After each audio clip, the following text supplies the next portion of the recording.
स्थिति था कि सरकार जिसे चाहती थी अपने मन से मान्यता दे देती थी और वो हमारा प्रतिनिधि होता था।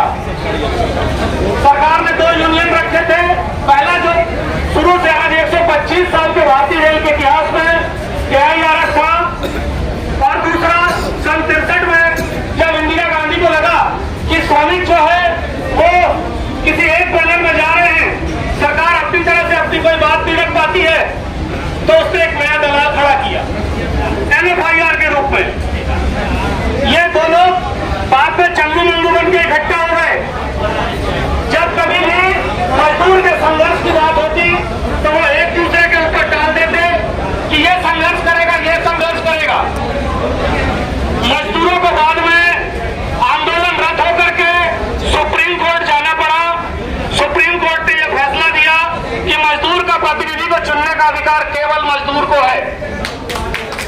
सरकार इस बात का चयन नहीं कर सकती कि मजदूर का प्रतिनिधि कौन होगा। तब मजबूरन में जो है भारतीय रेल के इतिहास में 2007 में पहली बार मान्यता का चुनाव हुआ। सुप्रीम कोर्ट का गाइडलाइन था कि एक बार का चुना हुआ प्रतिनिधि 5 साल से ज्यादा नहीं रहेगा। दोबारा 2013 में चुनाव हुआ, लेकिन सुप्रीम कोर्ट की गाइडलाइन किनारे हो गई। 11 साल तक कोई चुनाव नहीं हुआ इस रेलवे में। आज 11 साल के बाद हमको पुनः ये मौका मिल रहा है कि हम अपने हितों को रखने वाले प्रतिनिधि को चुने।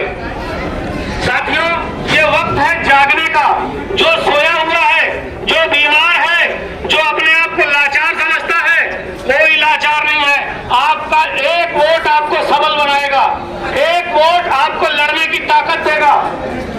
साथियों देखिए, पिछले 2.5-3 साल से आप सुन रहे होंगे कि रेलवे में मान्यता का चुनाव होगा, कराई जानी है, संभावनाएं तलाशी जाए।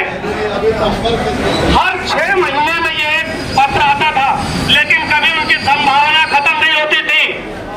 लेकिन आप ये संयोग देखिए, प्रयोग देखिए, जो कहिए, जिस दिन यूपीएस की घोषणा हुई उसके 1 हफ्ते के अंदर सीधे मान्यता के चुनाव की तारीखें घोषित हो गई। ये तारीखें क्यों घोषित हुई? ये एक मैंडेट है। सरकार ये जानना चाहती है कि यूपीएस के नाम पे जो आपके ऊपर एक नया अत्याचार किया जाएगा उसका प्रभाव क्या होगा। अगर आज हम इन जो फेडरेशन हैं, हमारे यहाँ जो AIRF का प्रतिनिधि है, ये लैंप वाले, ये तो मजदूर वाले, इनकी दलाली से तंग आ चुके हैं हम। इन बेड़ियों को तोड़ने का समय आ गया है। अगर ये जीते, ये सरकार का तीसरा प्रतिनिधि जो हाथ में धान का बाली तो लेता है लेकिन मजदूर का हथौड़ी नहीं रखता। मजदूरों के बीच हथौड़ी चाहिए, धान की बाली नहीं।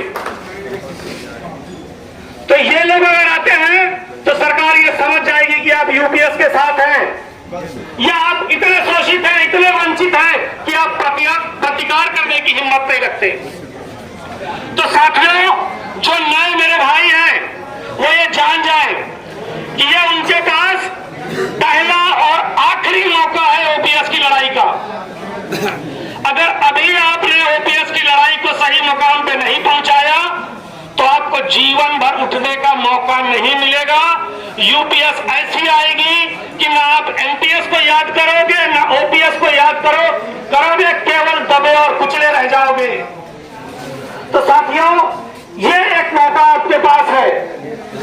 इसके साथ ही जो मेरे पुराने भाई हैं, जो अपने आप को ओल्ड पेंशन की तरफ देख के बहुत खुश हो रहे होंगे, सरकार के इस विभाजनकारी नीति से बहुत खुश हो रहे होंगे कि हम तो सुरक्षित हैं, तो वो भी समझ लें कि ये एनपीएस का नाम यूपीएस है, यूनिफाइड पेंशन स्कीम।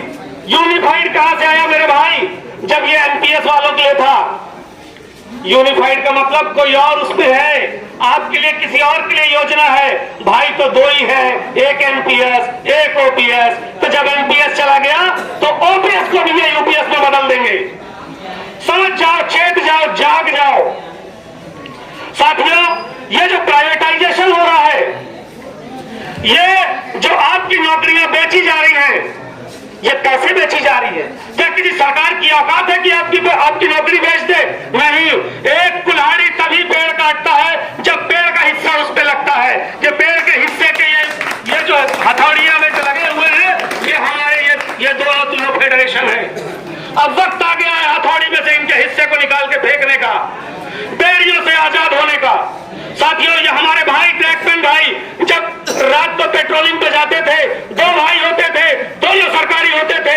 आज एक सरकारी और एक प्राइवेट रह गया, कल वो सरकारी नहीं हटेगा, दोनों के दोनों प्राइवेट हो जाएंगे अगर आज हमने इनको चुन लिया। तो वक्त है अपने आप को जगाने का। साथियों, जो रिटायर होने वाले हैं वो ये सोचते होंगे कि हमारा तो जीवन चल गया। अरे तुम्हारा जीवन चल गया, तुम्हारा बेटी, तुम्हारा बेटा, तुम्हारा छोटा भाई, तुम्हारी छोटी बहन कहीं इंतजार में बैठे हैं कि हम भी नौकरी करेंगे। यही सोच के शायद आप पढ़ा रहे होंगे अपने बच्चों को, नहीं तो किसका शौक है अपने जिगर के टुकड़े को दूर भेजने का। लेकिन जब आपके पास नौकरियां ही नहीं रहेंगी, सब कुछ प्राइवेट हो जाएगा, तो वो करेंगे क्या? क्या करेंगे वो? क्या हर कोई इतना पढ़ा लिखा है कि वो डॉक्टर बन जाएगा? अगर नहीं बन पाएगा तो वो क्या बनेगा? कहीं ना कहीं कर्मचारी बनेगा। जब इस रेलवे के कर्मचारी का, इस सरकारी कर्मचारी का इतना शोषण है, तो प्राइवेट वाले का क्या होगा? तो साथियों, अपना नहीं तो अपने बच्चों का ख्याल करना, वोट जब भी डालना अपने सीने पे हाथ रखना और सोचना कि तुझे ऑफिस चाहिए, तुम्हारे बच्चों की भविष्य चाहिए, इस देश का भविष्य चाहिए, तो टेबल पे निशान लगाना। ये टेबल है जो आज आपको एक मंच दे रहा है, हर वंचित को एक मंच दे रहा है कि अपनी आवाज बुलंद करना। मेरे भाइयों, बताओ कौन सा ऐसा यूनियन है कि लैंप पे है या ये वो मजदूर है या हाथ तबाली है, किसमें मजदूर का हित ऐसी खड़ा है? बताइए किसकी समस्या पूरी हुई? क्या ट्रैकमैन की समस्या वहां पे किसी ने उठाया? क्या गार्ड की समस्या किसी ने उठाया? क्या स्टेशन मास्टर की समस्या किसी ने उठाया? हर संस्था में नीचे बैठे हुए लोग हैं, कई संस्थाओं में गार्ड के पदों से गए हुए लोग हैं, लेकिन क्या बताओ कि कोई गार्ड भाई की समस्या वहां सुनी गई? अगर समस्या सुनी जाती तो रेलवे में ऐसा नहीं होता कि एक ही परीक्षा दे करके आने वाला व्यक्ति एक को 4200 में स्टेशन मास्टर बना देते और दूसरे को केवल 2800 में गार्ड बनाते। गार्ड भाइयों, समझ लो इस बात को। अगर अभी तुम अपने अंदर हिम्मत नहीं जुटाओगे, अगर अभी तुम परिवर्तन नहीं लाओगे, तो तुम्हारे जीवन का कोई निष्कर्ष नहीं निकलेगा। वंचित रहोगे तो वंचित रह जाओगे, इसी तरीके से दबाए जाओगे, कुचले जाओगे। इसलिए अभी जागो, खुद भी जागो और अपने भाइयों को जगाओ, अपने भाइयों को बताओ कि ये जो परिवर्तन है वो होना जरूरी है। अब सत्ता को मजदूर के हाथ में होना चाहिए, दलालों के हाथ में नहीं होना चाहिए। जिंदाबाद जिंदाबाद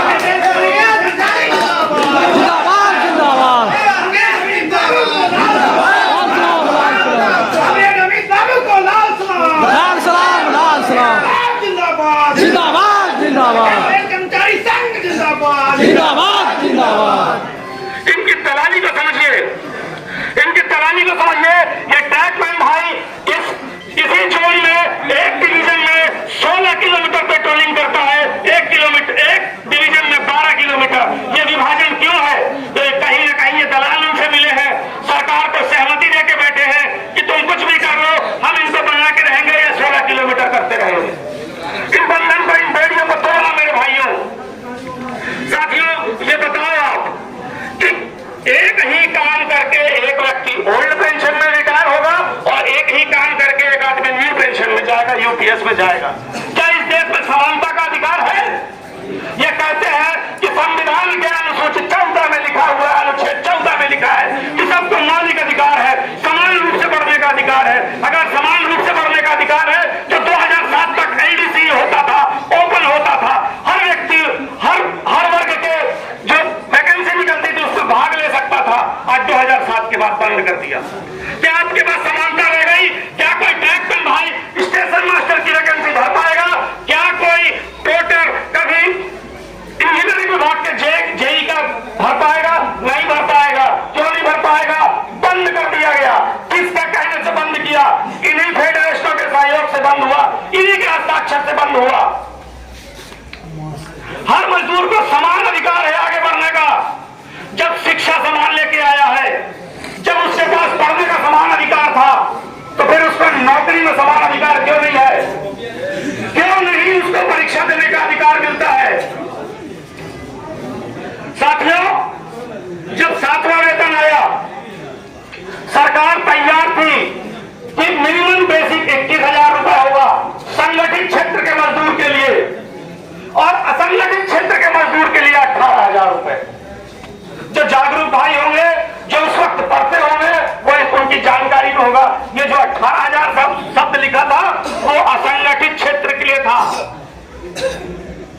संगठित क्षेत्र के लिए 21,000 रुपए की बात हुई थी, लेकिन रातों रात परिवर्तन हुआ, रातों रात ये तैयार हो गए, उसमें से असंगठित काट के संगठित क्षेत्र करके 18,000 रुपए स्वीकार कर लिए और आज हमारे हक को दबा दिया गया।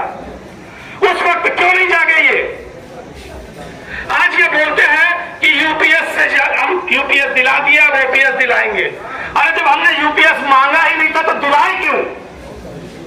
हमारा सिर्फ एक ही डिमांड है, हमको ओपीएस चाहिए, हर मजदूर को एक समान अधिकार चाहिए। तो फिर हमको ओपीएस ही दिलाते, क्यों साइन करके आए? और साइन करके आए तो अपना सीना ठोक के बोलो कि मेरे लिए यूपीएस अच्छा है, ये ओपीएस गलत बोलते हैं। लेकिन हमारे बीच आते हैं तो बोलते हैं ओपीएस दिलाऊंगा, सरकार के पास जाते हैं तो बोलते हैं कि आपका यूपीएस तो बहुत अच्छा है। तो ऐसे दोगले नीतियों से बाहर आओ भाइयों, इन बेड़ियों को तोड़ो, और इन बेड़ियों को तोड़ने का एक ही तरीका है जो आईआरईएफ के तहत जो विजय बंधु जी ने एक संगठन खड़ा किया, उनका जो आंदोलन हुआ, आप हर भाई बढ़ चढ़ के उसका हिस्सा लिए।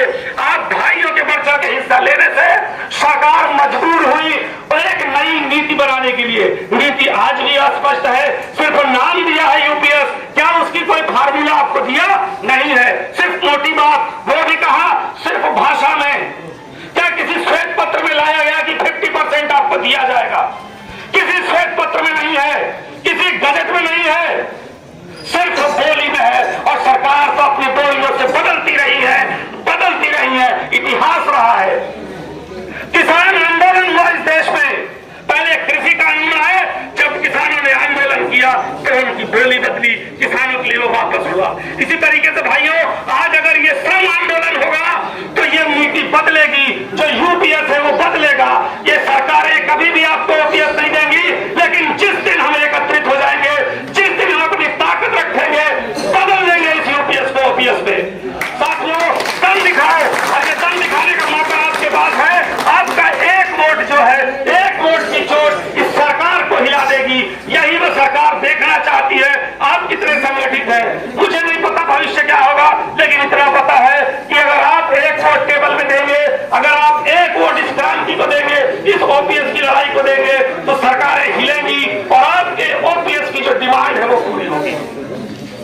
साथियों, मैं ज्यादा समय नहीं लूंगा क्योंकि शायद अभी रैली निकालना है, तो बस इतना ही कहना चाहूंगा मेरे भाइयों कि टेबल टेबल टेबल टेबल, एक नंबर पे टेबल है, अपने दिल में दिमाग में टेबल बैठा लीजिए। आज मैं आपको यहाँ एक नया नारा देता हूं, इसको याद रखना। शर दलालों की छाती पर मोहर लगेगा टेबल पर, शर दलालों की छाती पर टेबल मोहर लगेगा टेबल पर, शर दलालों की छाती पर मोहर लगेगा टेबल पर, शर दलालों की छाती पर मोहर लगेगा टेबल पर, शर दलालों की छाती पर मोहर लगेगा टेबल पर। मेरा वोट टेबल को, टेबल को, मेरा वोट टेबल को, टेबल पे, टेबल पे, मेरा वोट पुरानी पेंशन, पुरानी पेंशन, पुरानी पेंशन। आईआरईएफ जिंदाबाद, जिंदाबाद, जिंदाबाद, अखंड रेल कर्मचारी संघ जिंदाबाद, जिंदाबाद, जिंदाबाद, अखंड रेल कर्मचारी संघ जिंदाबाद, जिंदाबाद, जिंदाबाद, एक एक रेल कर्मचारी जिंदाबाद, जिंदाबाद, जिंदाबाद, हर मजदूर जिंदाबाद, जिंदाबाद, जिंदाबाद, हर मजदूर जिंदाबाद, जिंदाबाद, जिंदाबाद।